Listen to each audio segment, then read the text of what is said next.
What's something only kids who grew up poor would understand? When I was 8, my third grade teacher announced our class would be taking a field trip to the Science Museum. The room lit up. Everyone started whispering excitedly about dinosaurs and IMAX movies and what snacks they'd bring. I was smiling too, until she said the trip cost $15.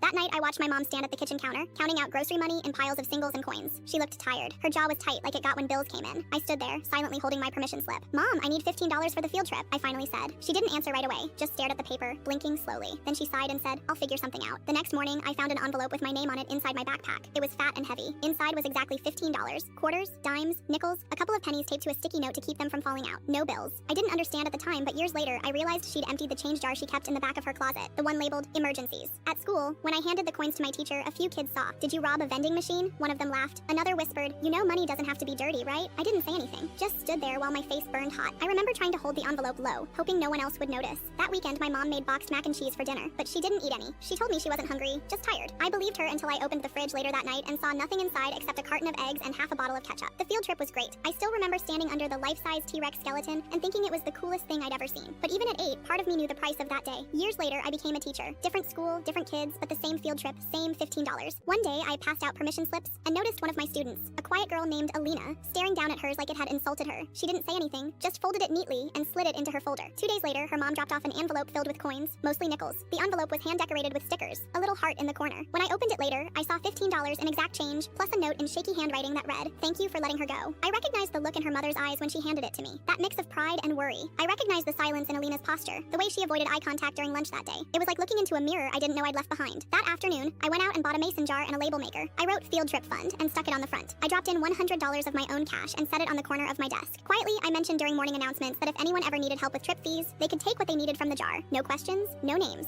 Over the next few months, parents started slipping in a few bucks during pickup. Some students dropped in extra change from snack money. One kid donated his birthday money because field trips are awesome and everyone should go. We've never missed a trip. The jar never runs empty. When it gets low, someone always adds to it. An envelope, a folded 20, once even a gift card that someone taped to the lid with a sticky note that said, "Use this if the jar runs out." This spring, we had another trip to the Science Museum. Alina went. She wore a new backpack and brought a homemade sandwich in foil. She asked me 3 times if we were going to see the T-Rex. I told her we were. When we got to the exhibit, she ran ahead and stood frozen under the giant skeleton, staring up with her mouth slightly open. She turned to me and whispered, "I can't believe it's real." I smiled, handed her my phone, and let her take a picture. Then I walked away to give her a moment alone with the dinosaur.